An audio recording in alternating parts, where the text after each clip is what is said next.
I was born in a place called Irumo, a parish called Irumo, a village called Rushoroza, uh, where Chirambe market is. That's where I was born. And then we migrated from Chirambe, which is about 7 kilometers from here, to this place. And I attended the Bubanjizi Primary School from primary 1 to primary 6. Then I briefly went to St. Kabwa Junior Secondary School. And then I went to Mutorere for P7. Then from Mutorere we transferred to Rushoroza for P8. Then I did P8 in Mutorere. I mean in Rushoroza, Kabare.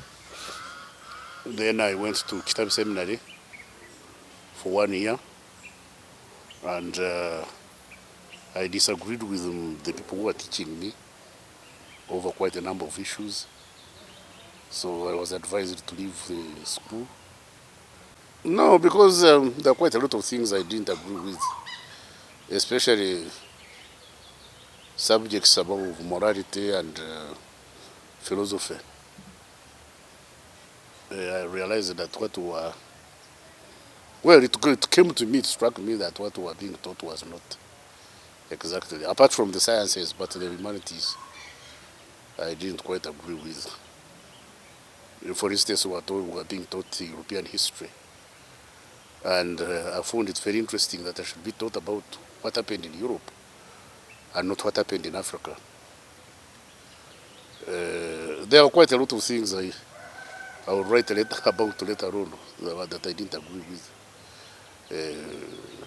Questions of religion. There were many questions unanswered, which I asked because I was in a seminary and there were quite a lot of things I wanted to know. And I was told, just believe.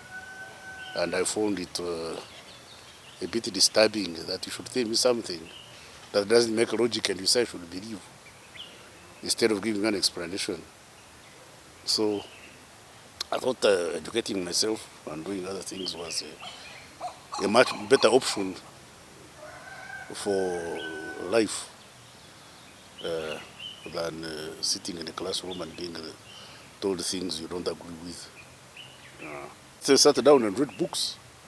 You read this, you read about geography, you read history, you read economics, you read, you just read. Being taught in a classroom and reading for yourself is the same thing. Actually, reading is better self-education than listening to teacher. Because if you don't understand something, you make references to other books. And you actually get knowledge the teacher does not have. Teachers don't know everything. They are guides. But if I can get guidance from a book, why should I resort to a teacher? When I've seen Jesus, why do I need a priest? If I've got to Jesus, why do I need a priest for? Yeah, that's what I did. And I started the mature age entrance examination and passed and went to Makerere University. I decided not to go back to school. I did self-education and went to Makerere University. And from Makerere University, I went to Ministry of Foreign Affairs. I served as a foreign service officer. And while I was at Makerere, we were fighting against Idi Amin. That's when I joined Fronasa. And from there on, the rest is what is known. From Makerere, we went to the bush. To foreign service. We went to the bush up to now. Well, there are many things I thought I would be. But then this exigencies of the situation dictated what I finally became. Because while I was reading and looking at what was happening in the country, I realized that there are quite a lot of things that we could achieve for the country, for the stability of the country, rather than pursuing the careers in engineering and medicine and what. Because if you don't have safety, everything else falls by the wayside. We had to pursue security to ensure that our country is secure and stable. Once the country is secure and stable, then everything else can follow. You know, like if they were shooting across the street there, wouldn't sit here and conduct an interview. You know, so I realized that we had to stabilize the politics of our country to get rid of a fellow like the people like Idi Amin and the ilk, in order to be able to pursue our careers. No, those were turbulent times. The situation was so unstable, you couldn't even dream of a career. It was a falsehood to believe that you would be anything in an unstable environment. And I realized that at a very early age. Yeah. I pursued political science and public administration, and that's what I majored in. Political science and public administration. And then I did international relations and international law, and political geography and geopolitics. And then I did comparative African studies, contemporary Africa, government and politics in Africa. Those were my major quests. Remember, we were doing that under Idi Amin. The Idi Amin regime, in particular in Uganda, and what was happening on the continent. Because Idi Amin at that time was not alone. There were quite a lot of things going wrong. Because of what Idi Amin was doing, we were forced to even to look at the greater Africa, and it dwelled upon us that liberating Uganda was not complete, was not enough without liberating Africa. So our politics was not struggling to liberate Uganda, but struggling to liberate Uganda and then use Uganda to influence the rest of politics on the continent. No, it's a struggle. Struggles don't end in one day. Yes, we've been able to influence events because we've been able to influence politics in Uganda. We've been able to influence politics on the continent. We, for instance, achieved, resurrected the East African community. We've influenced COMESA. We've influenced the politics in the neighborhood. We fought for the liberation of the African peoples, black peoples in the South Sudan.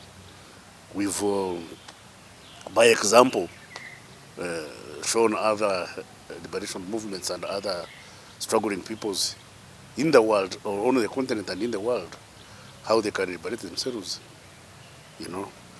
Even setting an example itself is good enough. I had participated in the anti-Amin struggle. And when the 1979 war ended, the subsequent events clearly showed that the question of liberating Uganda had not been resolved. Quite a lot of things were left undone. You could clearly see that the politics were not going to be stable. So in my mind, I realized we were going to have to fight again. There was going to be another showdown before we could stabilize the country.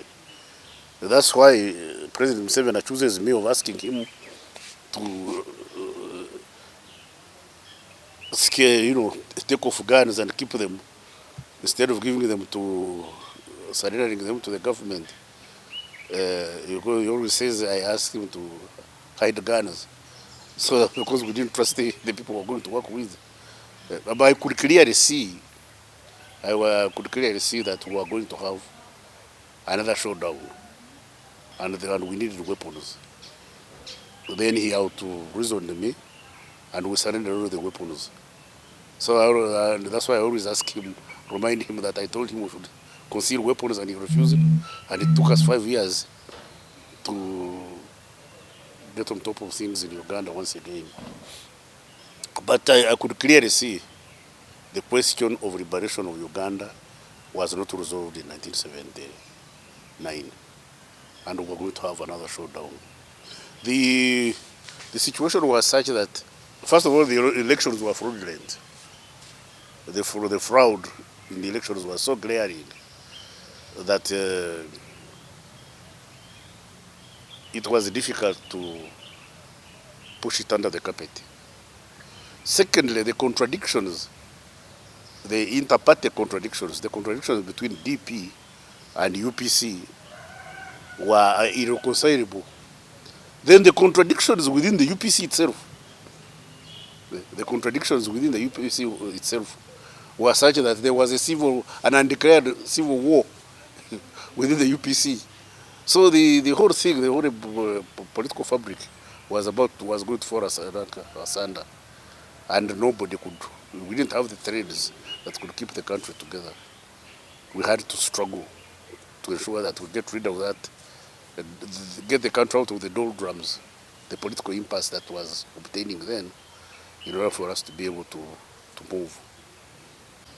It took long because we had to prepare. First of all, when we started, we had no weapons.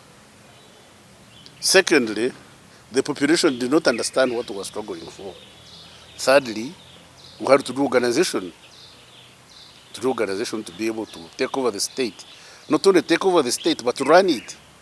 We had to prepare cadres, we had to prepare this, we had to prepare that, we had to get weapons, we had to get weapons and get sufficient strength, not only take over the state, but also to maintain the state and stabilize the country. And that doesn't take a short time. Because if you had hurried, yes, you can take Kampala, but have you got capacity to control the whole country? It's not enough to overthrow government. You have to have capacity to take over the whole country and stabilize it. Yeah. We organized ourselves, we trained, we acquired weapons, and ironically, the then government was our quartermaster general, because we used the same weapons they were using against us, against them. We were all drawing ammunition and weapons from the same store. Food, ammunition, uniform from the same store. Yeah. The state was fractured under Milton Obote.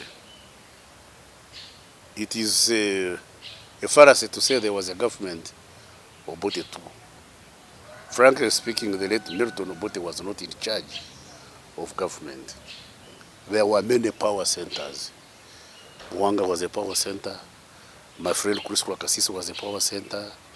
Peter Tai was a power center. Kuruza Chirunda was a power center.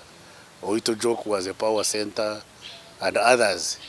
So Milton Obote was torn between all these different factions, which some of them didn't see eye to eye, you know. And in those 4 years, you can safely say he had no control, you know. And when he was removed, then you remember, you recall that there were 7 governments in Kampala, in Uganda, 6 in Kampala, 1 in the west. So you can't say there was a government. Toko was a government, Kaira was a government, Nkwanga was a government, Mwanga was a government, Basilio was a government, you know. So there was no government in Kampala. And then we also had our own government in one side of the country. So you can't say there was a government. Uganda had become a failed state. Uganda was a failed state. So we had to clear this mess and reconstitute the state and bring sanity in government. And we had to include everybody. We decided on a strategy of including everybody who had something to contribute in the process of rebuilding the state once again. That's why when we go to Kampala, we brought in everybody who had something to contribute. Kaira, Nkwanga's group, UPC, DP, you know, everybody who had something to make a contribution. You can't say whether it was necessary or not. This is what those who wanted restored kingdoms, those who didn't want, like for instance Ankole, here we refused. Because for us in Ankole, we looked at it as a retrogressive step in the process of the development of mankind. Because there are iron rules that govern the development of society. There is primitive communalism, there is feudalism, There is the capitalist state, and then eventually the state of the owners of labor and intellectual prowess. But for us, we realize that going back to restoring kingdoms, which have no intrinsic value anyway, was a waste of time and a waste of resources. So for us in Ankole, we decided not to. But those who wanted were at liberty to have their chiefs and kings and what, it's their, provided it's their democratic right, democratic and constitutional right, provided they don't inconvenience those who don't want.